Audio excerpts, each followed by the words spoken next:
Have you ever had a friend let you down? Somebody who you thought was really close to you, they just didn't show up for you in your, more difficult moments. We've all had that experience, and unfortunately, we've probably all done that to someone as well.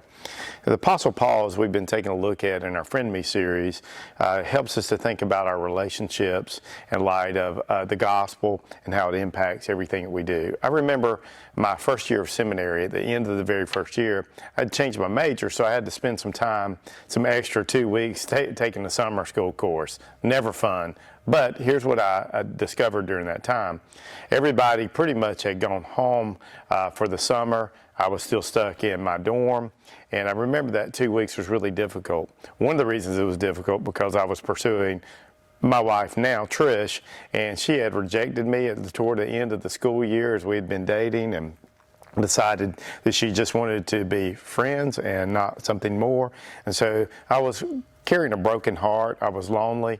And it was during that time I discovered that Jesus was even more real to me during that 2 weeks, because I really felt like he came to me. I know as I look back and read my journals, I discover when I felt like no one else was there for me, Jesus was there. And the Apostle Paul also had this experience.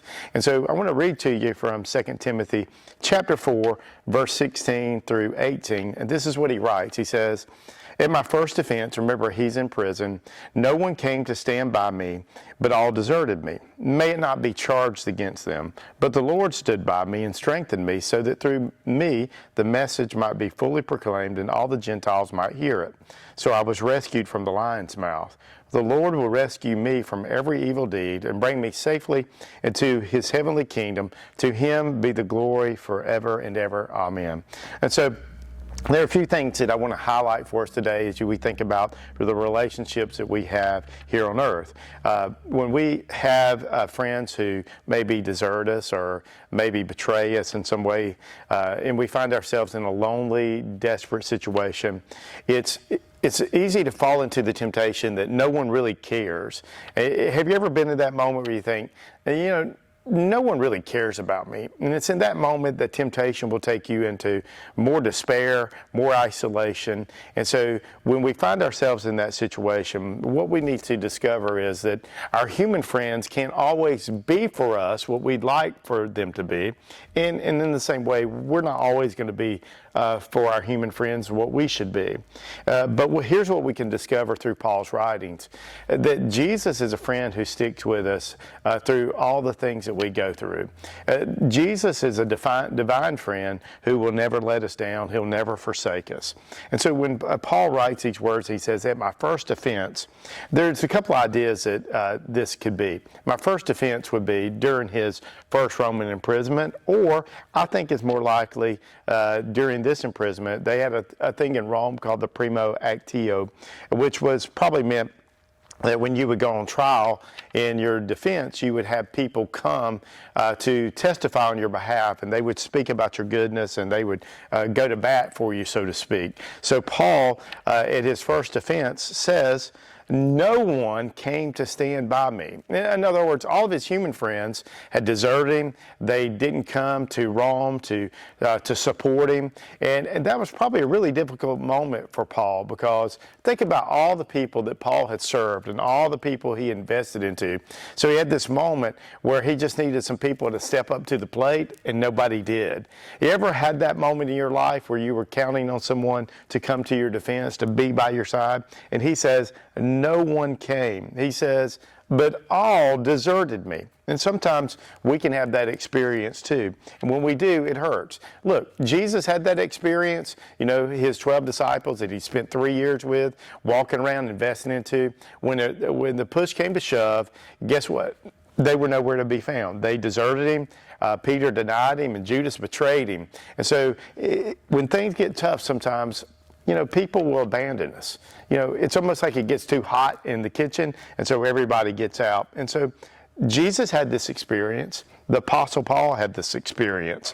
But one thing that's unique about what Paul says, he does what Jesus did on the cross and with his friends. He forgave them. May it not be charged against them. God, don't hold it against them. And that is what the gospel does. It allows us to have human relationships based on grace and not on works, because if we held everybody accountable for the work they did for the good or bad against us, we really have no friends. So if you're going to have friends, you've got to show them grace and not hold everything against them. You can't keep them in debt, in other words. So, when Paul writes in 1 Corinthians 13, one of the things he says is, love keeps no record of wrongs. And so we've got to take the wrong ledger and put it out of our minds, because Jesus has done that for us. That's the kind of friend he is. And so he says, may it not be charged, which is a charge against him, which is, wow, how could he do that? It's because the grace he's experienced through Jesus Christ. And so he doesn't hold a grudge. Is there anybody you're holding a grudge against today who has been your friend and you have been disappointed by them? Forgive them. Not because they deserve it, but because Jesus forgave you when you didn't deserve it.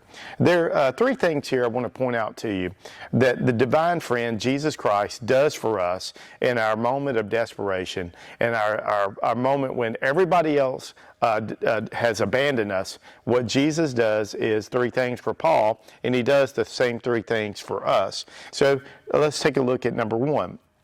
He says, but the Lord stood by me. And so the Lord Jesus came and stood by him. Nobody else stood by him, but Jesus stood by him. There's an old song that I love that is dear to my heart. It's What a Friend We Have in Jesus. And so that's who Jesus is. He is our friend. When we place our trust in him and we follow him, what we discover is Jesus is our divine friend, and that he will come stand beside us, and he will be with us through thick and thin. In other words, Jesus is there for us and he defends us. When Jesus died on the cross for us and we put our faith in him, what we know that Jesus will do when we die and we go to heaven and we stand on Judgment Day before God, Jesus will be the person who stands beside us and before God to say, this is my friend. He has trusted me, and that his account should be forgiven based on the fact that I have paid for his sins. That's what kind of friend Jesus is. He stands by us. He defends us. Also, what Jesus does is he strengthened me, Paul said. And he strengthened me so that the message might be fully proclaimed, the gospel will go out, and all the Gentiles would hear it. And so what we discover too is that when we are in our times when our human friends let us down, our divine friend Jesus strengthens us. He will strengthen you. He'll give you power to keep going on. He'll give you power to keep sharing the message of the gospel, because one of the things that happens to us when we're let down by our friends, we think, why should I do this? Nobody really cares about me. Why should I care about other people? And so what Jesus does for us is he comes to us and he strengthens us and he lifts us up. Even when we are in our dark moments and we're failing him, he comes to us and he strengthens us. Remember the story at the end of John's gospel when Peter had failed Jesus came to him, and he didn't abandon him, he strengthened him. He said, Peter, do you love me? And Peter was like, yeah, I love you. And he said, well, feed my sheep. And so he invested into Peter, he invested into Paul, and he strengthened them in their dark times. Remember, Paul's in prison, and it probably is very discouraging, and so Jesus strengthens him in that moment. And then let's look at the third thing that he does. Jesus saves his friends. So here's what it says. He says, so I was rescued from the lion's mouth. The Lord will rescue me from every evil deed and bring me safely into his heavenly kingdom. So what we discover is that Jesus stands by his friends. Jesus strengthens his friends, but then we find that Jesus also saves his friends. He rescues them. And now notice there's two rescues that Paul mentions. He rescues him from the lion's mouth. Now, there's some debate on exactly who or what the lion was. Was it an actual lion that would be in the arena where they had killed Christians before in Rome? Most likely not, because Paul was a Roman citizen and he would not have been thrown to the lions. But it could be that situation that he had in mind. It could be the fact that he could be mentioning Nero, who was the person who eventually took Paul's life and took Peter's life.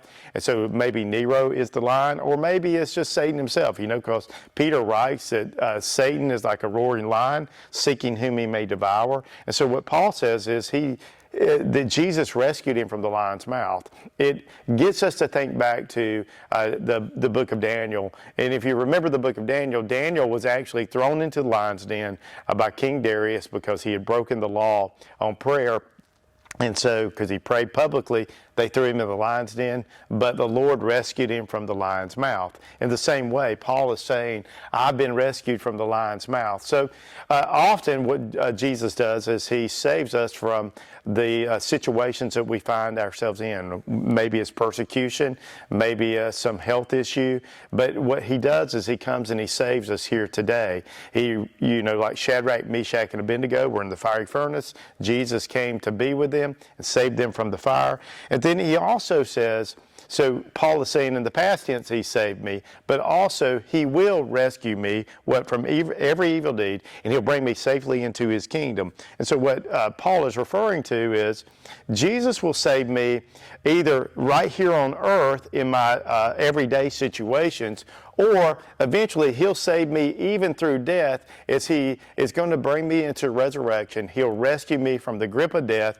He'll restore my life, give me a new body, and bring me into his kingdom so that I'll live in heaven forever. That's what Paul's saying. That's what the gospel means for us, is that even if he doesn't save us in a present day situation where we are maybe lose our life, he will rescue us even through death, because there was a cross and there was an empty tomb, and so Jesus saves all of his friends. And so when we discover this, it makes all the difference. So today, maybe you've had a friend who has denied you in some way, or you feel like has deserted or abandoned you, or maybe even betrayed you.